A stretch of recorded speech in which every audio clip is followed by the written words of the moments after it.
오늘 주님께서 우리에게 주시는 신약 성경 말씀은 복음서의 말씀입니다. 누가복음서 3장 10절부터 11절까지 말씀입니다. 무리가 요한에게 물었다. 그러면 우리는 무엇을 해야 합니까? 요한이 그들에게 대답하였다. 속옷을 2벌 가진 사람은 없는 사람에게 나누어 주고 먹을 것을 가진 사람도 그렇게 하여라. 아멘. 대림절이 시작되었습니다. 교회력으로 보면 사실 오늘부터 새해가 시작되는 주일입니다. 잘 아시는 대로 대림절은 예수님을 기다리는 절기죠. 하나님의 나라를 사모하며 예수님을 기다리는 여러분에게 하나님의 한량없는 은혜가 충만히 임하기를 주님의 이름으로 축복합니다. 2000년 전에도 이스라엘 사람들은 예수님을 기다리고 있었습니다.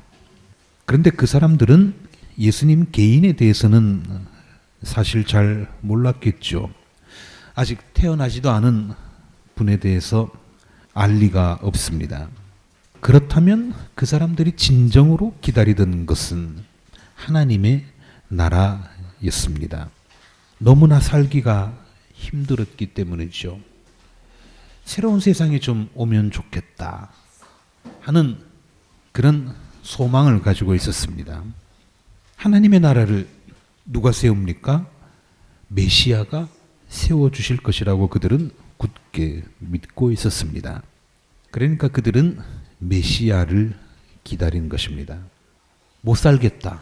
정말 못 살겠다. 누군가가 나타나서 세상 좀 뒤집어졌으면 좋겠다. 그게 바로 메시아입니다. 그때 요한이 나타났습니다. 광야에서 외칩니다. 당신들이 새로운 세상을 기다리고 있죠? 좋습니다. 그렇다면 그 전에 할 일이 있습니다.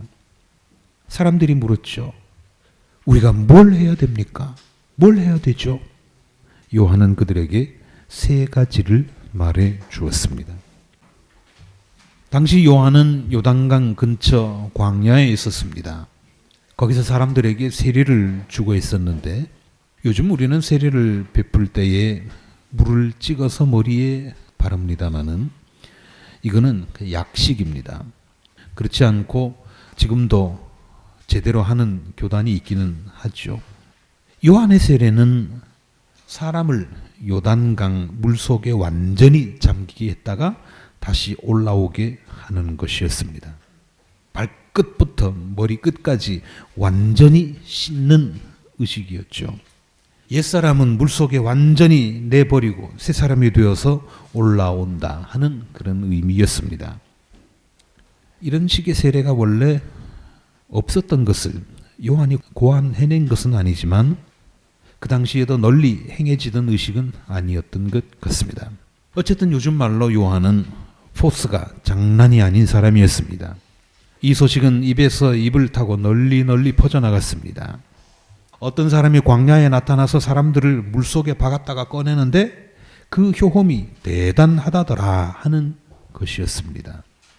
사업도 번창하고 병도 낫고 고민도 해결되고 등등 그런 소문까지 덧붙여져서 광야에는 구름대처럼 사람들이 몰려들었습니다. 그런데 이 사람들에게 요한이 뭐라고 했는지 아십니까? 그렇게 구름대처럼 몰려온 사람들에게 축복을 해 준 것이 아니라 요한은 이렇게 말했습니다. 야, 이 독사 새끼들아. 이 독사 새끼들아. 우리말로 하면 야, 이 개새끼들아 하는 그런 정도의 말이 되겠죠. 그러면서 하는 말이 이랬습니다. 어떤 놈들이 당신들 보고 잘 먹고 잘 살 것이라고 벌도 안 받고 재앙도 없이 잘 먹고 잘 살 것이라고 합니까? 그거 다 거짓말입니다. 정신 차려야 합니다. 제발 속지 좀 마세요. 당신들에게 지금 시급히 필요한 것은 회개입니다. 그따위 정신 상태 가지고 당신들의 삶에 나아질 수 있을 것 같습니까? 우리는 아브라함의 자손이니까, 우리는 하나님의 백성이니까 잘 될 거야, 괜찮아 이러고 있죠. 천만의 말씀입니다. 하나님은 이 돌멩이들 가지고도 아브라함의 자손을 만들 수 있단 말입니다. 이렇게 말합니다. 그러면서 도끼가 이미 나무 뿌리에 놓였습니다. 좋은 열매 맺지 못하는 나무는 모두 찍힐 것입니다. 정신 차리세요. 무서운 말 아닙니까? 이 말을 듣고 사람들이 요한에게 묻습니다. 그러면 우리가 어떻게 해야 됩니까? 무엇을 해야 됩니까? 그때 요한이 대답합니다. 참 의미 있는 말입니다. 속옷을 2벌 가진 사람은 없는 사람에게 나누어 주고 먹을 것을 가진 사람도 그렇게 해라. 속옷 2벌 가진 사람, 없는 사람에게 나누어 주고 먹을 것 2그릇 가진 사람 1그릇 나누어 줘라 이겁니다. 이것이 하나님 나라의 대원칙입니다. 노자의 도덕경에 보면 53장인데 거기 보면 이런 말이 있습니다. 조정은, 그러니까 궁궐을 말하는 거죠. 조정은 지나칠 정도로 번쩍번쩍한데 백성들의 밭은 황폐해 있고 집집마다 창고는 텅텅 비어 있다. 조정은 반짝반짝 화려한데 백성들의 창고는 텅텅 비어 있고 밭은 황폐해 있다. 이런데도, 형편이 이런데도 화려한 옷을 입고 허리에는 날카로운 칼을 차고 물려서 못 먹을 정도로 음식을 먹으면서도 재물과 보화가 남아도는 사람들이 있으니 도둑도 이런 도둑이 없다. 이런 나라는 도가 이끄는 나라가 아니다 그랬습니다. 여기에 도에다가 하나님 나라를 바꾸어서 넣어도 똑같은 말이 되겠죠. 이런 나라는 하나님의 나라가 아니다. 궁궐은 번쩍번쩍한데 백성들은 피폐해져서 가난하게 살고 있는 이런 것은 하나님의 나라가 아니다. 이게 바로 도둑이 아니고 무엇이겠는가? 도둑이 뭡니까? 밤중에 남의 집에 들어가서 물건을 훔치는 거, 이것만이 도둑질이 아닙니다. 여러분, 청와대 혹시 가보셨나요?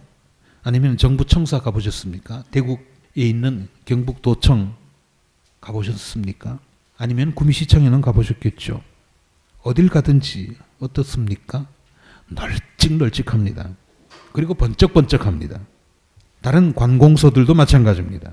공기업들도 대부분 그렇습니다. 이게 다 국민 세금으로 그렇게 하는 거 아닙니까? 그런데 여러분이나 대다수의 시민들은 어떻습니까? 비좁은 데서 때 묻은 곳에서 복닥거리고 살죠. 누가 나라의 주인입니까? 공무원이 주인입니까? 국민이 주인입니까? 국민이 주인이죠. 그런데 어째서 나라의 주인은 가난하고 나랏일 하는 심부름꾼들은 부유하다. 왜 이랬습니까? 노자는 이것을 가리켜서 도둑이라고 했습니다. 요한이 한 말도 같은 취지입니다. 그런데 문제는 우리가 이런 것에 대해서 그 누구도 그렇게 심각하게 생각하지 않는다는 얘기입니다. 아, 거기는 시청이니까, 도청이니까, 청와대니까 당연히 그렇게 돼야 된다고 생각을 하지만 제 생각은 그렇지가 않습니다. 관공서는 국민 평균 수준의 시설을 넘어서면 안 됩니다. 그저 중간쯤 가는 그런 걸로 만들어 놓아야지. 집 한 칸 없어서 끼니 때 없어서 고생하는 사람들이 세고 셌는데 그저 청사들만 의리하게 지어놓는 거. 경북도청 새로 신도시 건설되는데 제가 가봤는데요. 정말 대단합니다. 뭐 4천억인가 5천억인가를 들여서 지었다 그러는데요. 이거 다 국민 세금, 주인의 돈을 받아서 종들이 그렇게 치장해 놓고 사는 겁니다. 남들은 옷 한 벌 변변한 게 없어서 제때 갈아입지도 못하는데 자기는 철철이 수백 벌의 옷을 가지고 있으면서도 입을 옷이 없다 하는 사람들이 있죠. 도둑입니다. 누구는 1시간을 노동해도 밥 한 끼 제대로 사 먹지 못하는데 한 끼에 몇십만 원씩 하는 밥을 먹으면서도 투덜거리는 사람들이 있습니다. 역시 도둑입니다. 이번에는 세리들이 묻습니다. 선생님, 우리는 무엇을 해야겠습니까? 일반 백성들에게는 옷 2벌 가진 사람 나누어 주고 먹을 거 2그릇 가진 사람 나누어 주라고 했는데 세리들이 와서 물을 때 요한은 이렇게 대답합니다. 너희에게 정해준 것보다 더 받지 마라. 정해준 것보다 더 받지 마라.